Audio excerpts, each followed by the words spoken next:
नमस्कार दोस्तों। क्या आपने कभी सोचा है कि कुछ लोग चुनौतियों से डरते क्यों हैं, जबकि कुछ लोग उन्हीं चुनौतियों को अपनाकर आगे बढ़ते हैं? इसका जवाब है उनका माइंडसेट।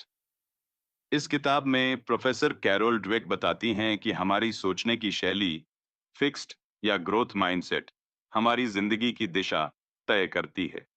यह किताब सिर्फ प्रेरणा नहीं, बल्कि एक वैज्ञानिक गहराई से यह समझाती है कि हम अपने सोचने के तरीके को कैसे बदल सकते हैं और सफल हो सकते हैं।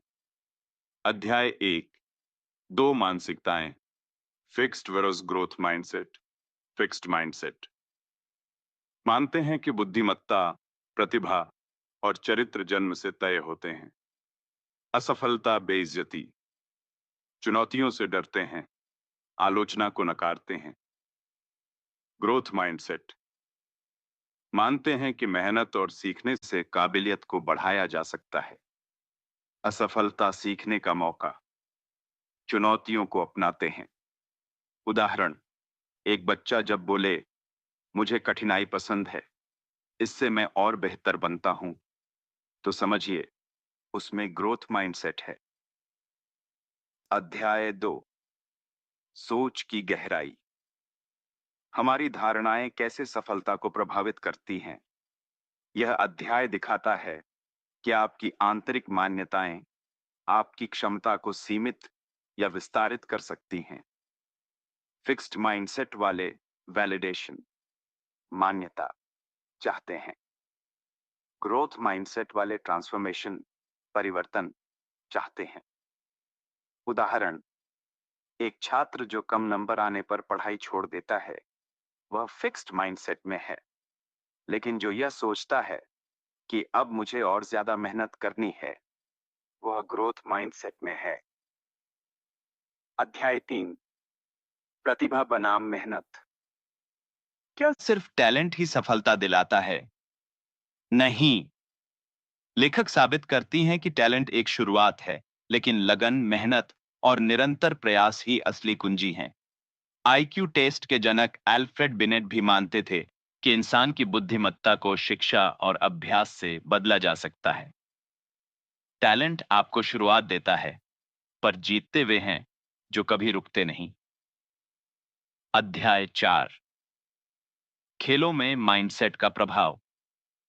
इस अध्याय में हमें दिखाया गया है कि बड़े खिलाड़ियों की सफलता का राज उनकी सोच में छिपा है।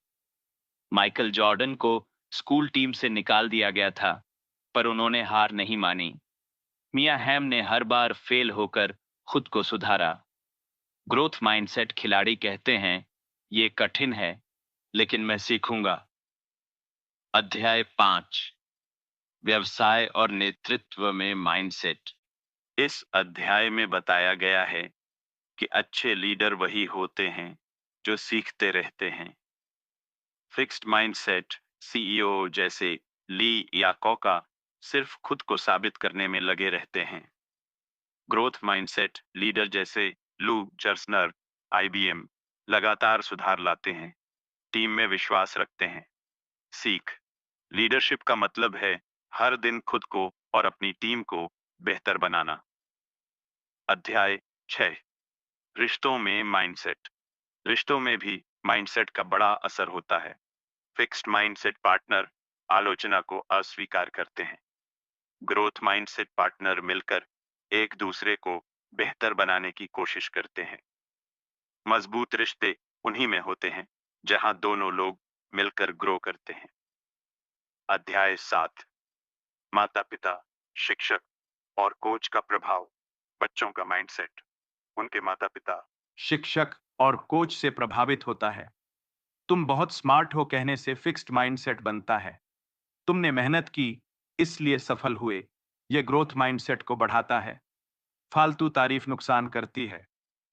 ईमानदार फीडबैक और कोशिश की सराहना बच्चों को निखारती है। अध्याय 8, माइंडसेट को कैसे बदलें? क्या माइंडसेट बदला जा सकता है? हाँ, लेखक कहती हैं कि माइंडसेट कोई जन्मजात चीज नहीं है, इसे बदला जा सकता है। कैसे बदलें? एक, अपनी सोच को पहचानें। आप कब फिक्स्ड माइंडसेट में सोच रहे हैं? दो, चुनौतियों को अवसर मानें। 3, मैं नहीं कर सकता को मैं अभी नहीं कर सकता, लेकिन सीख सकता हूं से बदलें। 4, फीडबैक को अपना हथियार बनाएं। माइंडसेट बदलने का पहला कदम है जागरूकता। अब आपके पास दो रास्ते हैं। या तो आप फिक्स्ड माइंडसेट के साथ जीवन जिएं, डरते रहें, बचते रहें, या फिर ग्रोथ माइंडसेट अपनाएं, सीखें, बढ़ें और खुद को हर दिन बेहतर बनाएं। याद रखिए, आपका पोटेंशियल असीमित है। अगर आप खुद को बदलने का साहस रखते हैं, तो आप कुछ भी कर सकते हैं।